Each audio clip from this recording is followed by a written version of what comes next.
Welcome into the Boys Collective episode number 17 right here on 105 through the Fan here on YouTube. My name is Kevin Gray alongside Super Bowl winning scout and 1/4 of the G-Bag Nation, Bryan Broaddus. Bryan, good to see you on this Wednesday. How we doing? Doing well, man. These days are flying by. I'll tell you what, the season's flying by, but always great to be with you, KG, especially talking about a game that's it's really, really going to be huge as we go forward here. Yes, a big one for the Dallas Cowboys as they get ready to take on the Kansas City Chiefs on Sunday afternoon. That game will be on Fox with Joe Buck and Troy Aikman and Aaron Andrews. Of course, you can hear it on 105 through the Fan with the voice of America's team, Brad Sham and Babe Laufenberg and Christy Scales, always controlling the sidelines for us here on 105.3 The Fan. Let's jump right away into the Broaddus Files. The Dallas Cowboys begin preparations to take on the Kansas City Chiefs in practice today as we're recording this on Wednesday. Of note, Mike McCarthy talking about Tyron Smith, looking to get him a full week's worth of work to see and have a better idea if he will be available on Sunday against the Kansas City Chiefs. Of course, Tyron Smith has been dealing with an ankle injury, trying to get right as he gets ready for the stretch run of the season. Terrence Steele in the last two games has been filling in at the left tackle spot. Bryan, for what's your understanding, is there an opportunity as the week goes on to get a better idea if Tyron Smith will actually be able to go against the Kansas City Chiefs on Sunday? Yeah, my sources who have been really spot on throughout when you start to talk about Dak Prescott and injuries of guys that come back, CeeDee Lamb, Amari Cooper and all that, the word that they use now is hopeful. So, and that was before today's practice and stuff like that. So, we'll probably get some word, a little bit later in the day after, as you mentioned, after we tape this, that, okay, you look at the practice report. I think I'll have an opportunity to sit down and contact some folks over there, but they were doing all they could to buy Tyron Smith a couple of weeks. We've talked about it as being a reoccurring high ankle sprain, and it just was not going to get better unless they rested it. And, they bought him a couple of weeks here, and we'll see. If he practices today, I guarantee he'll be on the limited side of the schedule is what they'll say. But as long as he can get through today, get through Thursday, they don't do anything on Friday, but really kind of a walkthrough kind of a thing. And then we'll see a little bit on Saturday. But with the two games in 5 days, they're probably going to make him, just not as push it as hard as he needs to, because let's say, and they're trying to buy those couple of games. They know those games come really quick, but every indication that I've heard, again, the word was hopeful. So we'll see how it all shakes out here later on today. I'm interested in your perspective on this because, as you mentioned, they're playing the two games in the 4 or 5 day span between Sunday and, of course, again on Thanksgiving before they get a regular kind of schedule, if they will, because they'll play the following Thursday against the New Orleans Saints. Would it be potentially more prudent to allow Smith to potentially miss the Kansas City game and then play him against the Vegas Raiders, and then knowing he'll have kind of a normal week, even though it's a Thursday to Thursday kind of schedule, given how they're trying to make sure that this injury doesn't get injured any further with respect to his ankle? Is that something, a possibility potentially? Yeah, I kind of feel like, though, that they made the determination that they want him in these two AFC matchups, we'll see. We'll see what happens. We'll see how he gets through the game. I believe he's going to play, but I kind of feel like that they're like, listen, if we could just get him through these next two games and then we have a normal week, then we'll be back on schedule with him. So I think these next two games are really, really important to the Cowboys. I think if you go to Kansas City, you find a way to win this football game.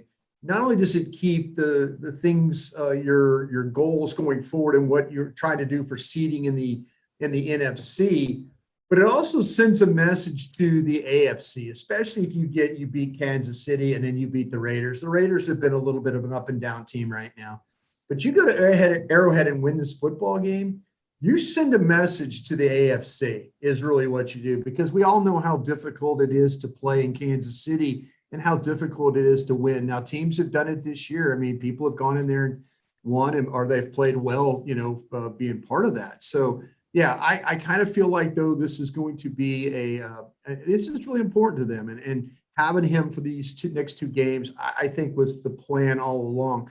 They don't want him to miss any more games. And you see what happens.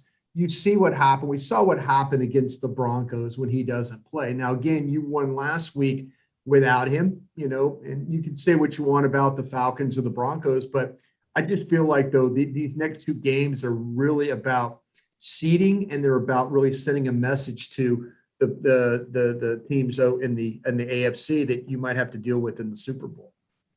Trust me, I'm sure Cowboys fans want to see their all-pro left tackle back on the field as quickly as possible, and no one more excited about that potentially than Dak Prescott, for sure. Yeah, exactly. But KG, this would be the first time that they've had their entire offensive line together. Think about that.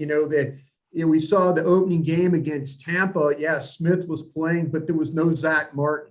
And then there was no Lyle Collins, and then there was Lyle Collins, and there's no Tyron Smith. So, I think they're really, really, really anxious to get the five starters on the field together and see if they can build that continuity that they've had with Terrence Steele playing. I mean, they've done a great job, Joe Philbin and the guys of filling in for each other, but man, this is why you went out and drafted guys and paid guys, because these five guys in the league can make a huge difference. And finally having them all play together at the same time, I think has got to be very exciting for the team.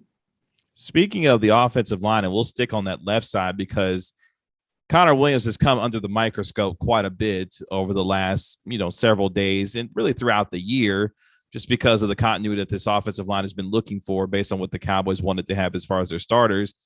And Connor Williams, 13 penalties, obviously not good, and leads the Cowboys in that category, unfortunately. And a lot has been made about his amount of penalties that he suffered so far this season. Is that something that when you think about the offensive line coaches with, Joe Philbin and others, what can they do to try and help him either, mentally correct some things or physically correct some things that will allow him to not be, I don't want to say a liability, but that's kind of what it's been at times with Connor Williams, the penalties that he's had. Yeah. The thing you worry about is all of a sudden you have a big play. I mean, they had a big play in the game the other day, a big pass play that was brought back because of a holding penalty by Connor Williams. And the problem that Connor Williams has is that when he is bad, he's really bad. And I mean bad in technique. His footwork is bad. His hand placement is bad. His body position is bad. And, it happens to these guys at time to time when you go 65 or 70 plays. We saw it the other day with Lyle Collins, not in the Atlanta game, but in the Denver game. He overextends, you lunge, you grab, you hold, you hook. Those are the things that happen to you when you get tired, when you have poor technique, and you just get lazy. And there's been some times where these defensive tackles have put Connor Williams in some really bad blocking positions because, inside he is doing his best not to give up pressure inside. And then bad footwork, bad body position leads to a hook leads to a hold, and now the play is coming back. So there's really not much you could do for Connor Williams. It's not about him getting beat, where they're beating double teams or they're beating him one-on-one. It's just that his body position, hand placement, balance, and strength, there are times when it completely fails him, but it fails other linemen too. Again, like I mentioned, with Lyle Collins in that Denver game. So hopefully that's something that as the rest of the season goes on can be somewhat corrected or lessen some of the mental mistakes, because that cannot be something that continues to be a story going forward for the Cowboys. Offensive line. Really, KG, it is what it is. And I hate to say that. And I'm sure there's people right now that are saying, well, wait a minute, throw Connor McGovern in there. He couldn't be any worse. Or wait, move Lyle Collins over to guard and put Steele in. And there's all kinds of things. But I just think there's, Joe Philbin, I mean, he is more about like, listen, let's have the continuity. Let's play with the same guys if we can, and, sometimes when you start talking about guys like Connor McGovern, there's reasons why these coaches don't want to play these guys. They don't maybe feel like they're physically ready. Maybe they're not mentally ready. These are all factors that play in. Everybody's like, oh, well, just plug that guy in and let's go. And then the coach is like, wait a minute, you don't practice with him every day. You don't see him in the meeting every day. You don't know, it's not like just, hey, it's like we could go down to, Home Depot and grab a guard and just plug him in. It doesn't really work. They only do that way. with safeties for the Cowboys. They don't do that with safeties. Exactly. Yeah. They go to the dollar store to get their safeties, but it's actually worked out for them. And no offense to the dollar stores. I love to go there myself. But the thing about it is, though, I mean, we want to say a lot of things, but when you talk to people over there and you ask them, they're like, listen, it's not as simple as plug and play. It is a lot that goes into this. And I mentioned that it's the physical side of things and the mental side of things that kind of keep guys from maybe being put on the field when they need to be put on the field. Not a lot of things went wrong against the Atlanta Falcons, but there are obviously things that can be corrected going forward. Offensively, the Cowboys were great. Defensively, played their best game of the year. And now as we turn our attention to the Kansas City Chiefs, obviously, when you look at the calendar of games, there are certain games that you circle on the calendar. You say, you know what? That's a marquee game. That's a marquee game. When the schedule came out for the 2021 NFL season and knowing that the Cowboys are going to be playing against the AFC West, we're like, well, where's the Kansas City game? And now that we're here, this is an opportunity for this Cowboys team at 7-2, as you mentioned earlier, to kind of make a statement toward the league. What would a win mean for the Cowboys? Not just for obviously, continuing to build momentum as the season goes on, but what it means to walk into that stadium against this quarterback and Patrick Mahomes, even if the Chiefs aren't what we thought the Chiefs were going to be ultimately. Right. You saw them come back a little bit to life against the Vegas Raiders, last week. Yeah, I think, KG, it would be huge. And unfortunately for the Cowboys, you didn't catch Kansas City early in the season when they were really having problems. There are things, I mean, I know in our show on 105.3, The Fan, the G-Bag Nation, that we talked about, I was almost throwing dirt on Kansas City because I just felt like there were things that weren't fixable on defense. Problems. They were giving up big chunk plays. They weren't getting chunk plays. Teams were holding them in check. They weren't scoring like they once were. So you might have caught Kansas City at a bad time. I think things are starting to come back for them. And, you especially when you watch what they did against the Vegas Raiders, that, the Raiders have been a tough team. The Raiders put 31 on them the last 2 years. When you start talking about playing them, and last season they even beat them, and and then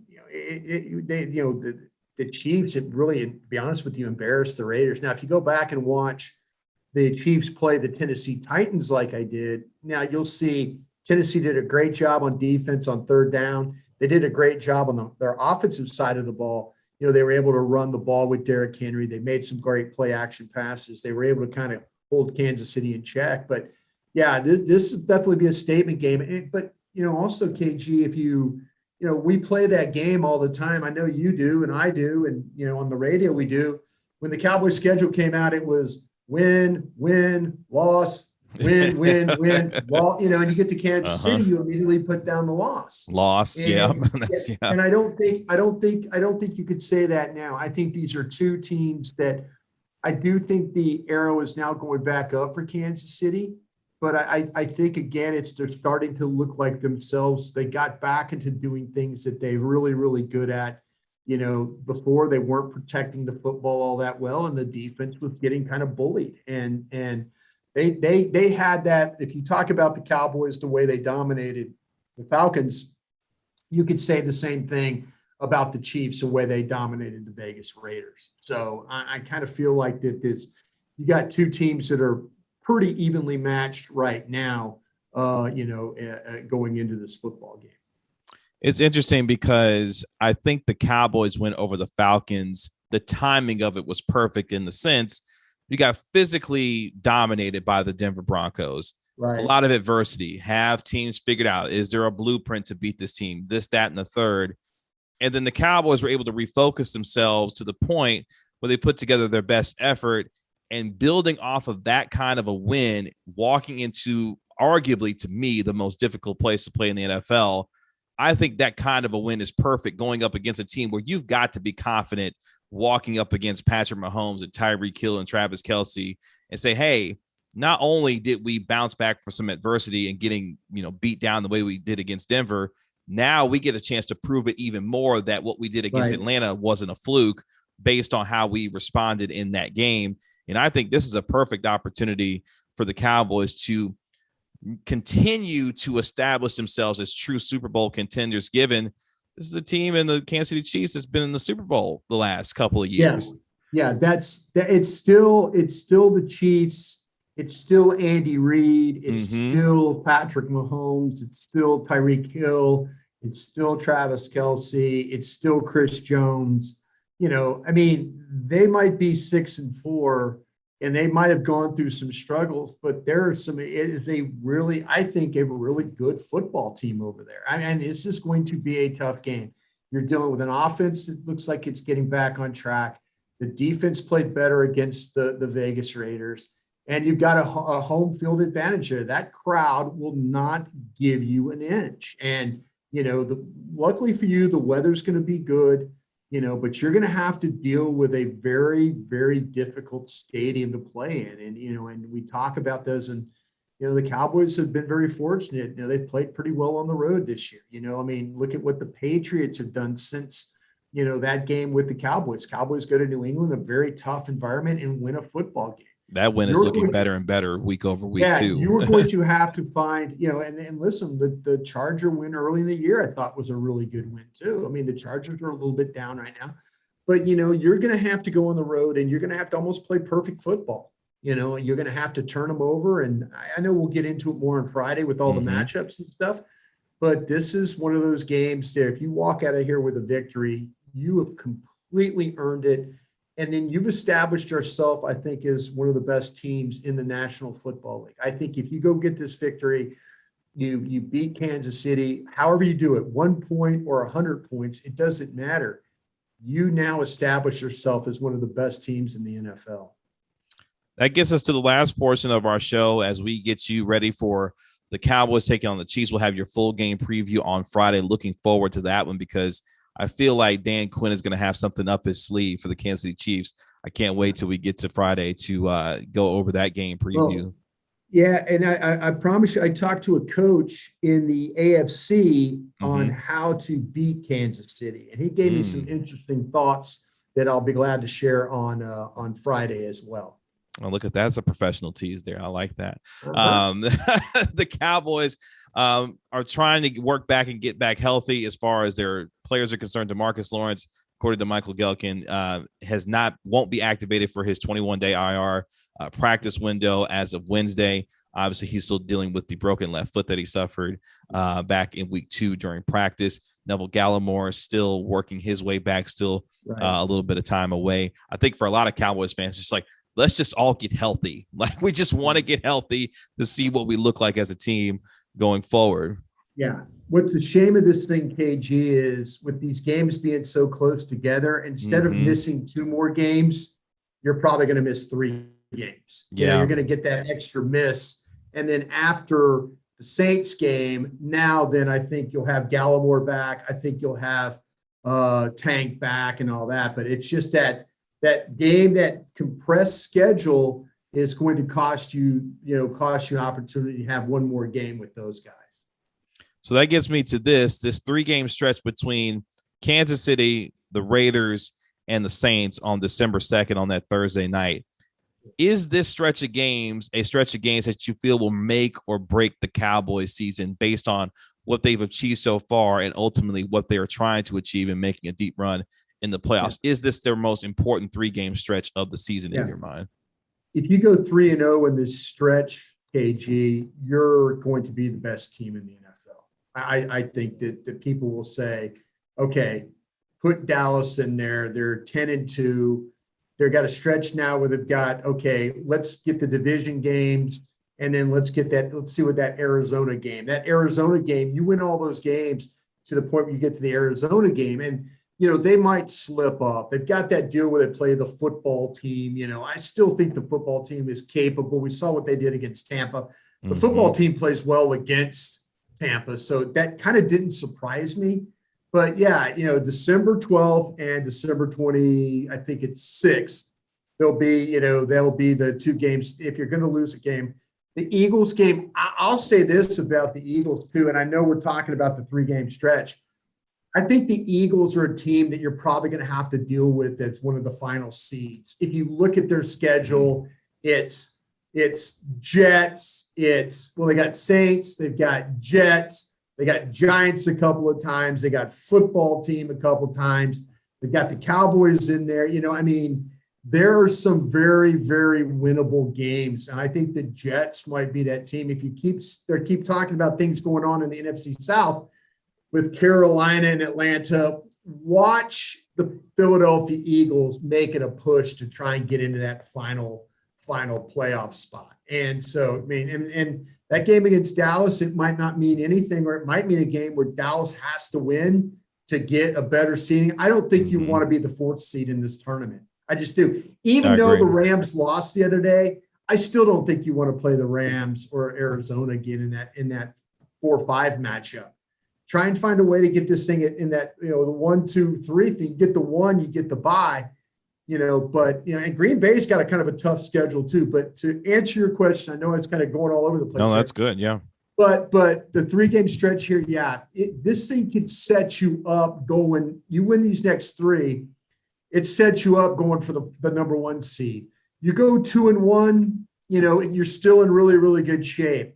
You go 1-2, that's a little bit different story now. There's going to be some questions about, and it depends on, did you get beat bad in Kansas City? Did you lose at home again on Thanksgiving, which the Cowboys used to never do, and now they find a way to lose to these AFC teams on Thanksgiving. It's crazy, but they do. And so, I think 3-0 would be just the ideal situation. 2-1, I think you would take. 1-2, you'd have some questions, and if you lose all 3, it's like, you know what, you're just trying to win the division now and play whoever you play as the 4th seed in this thing, and whoever's in the 5 hole, that's who you got. So I kind of think it's a pretty important stretch for this team. Yeah, I agree. I think obviously, as you mentioned, 3-0 is ideal. Yeah. 2-1, if that loss is to Kansas City and then you back it up with wins against the Raiders and the Saints, I would feel more comfortable in that way, because you look at the way these two teams are playing right now, it's really a toss-up with the Chiefs and the Cowboys and how that game could go either way. So if you lose to the Chiefs, I won't be too broken up about it. Obviously, you want to win every game, but if you can come home on short rest, beat the Raiders, and then go and win which is always a difficult rivalry game with the Saints on the road.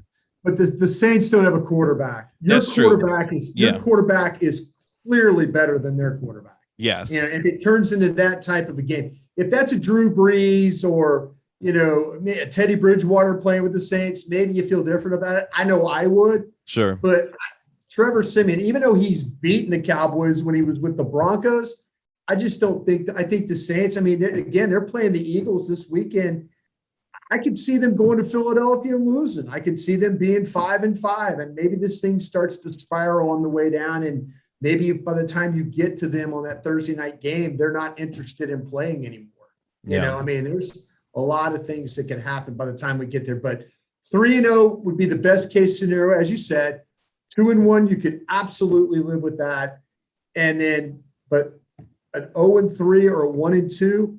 That can't happen. Yeah, I would start to have some questions. I really, especially if all of a sudden Philadelphia is playing to a level where, okay, they've crawled back in this thing, and now you got to kind of fight your way back.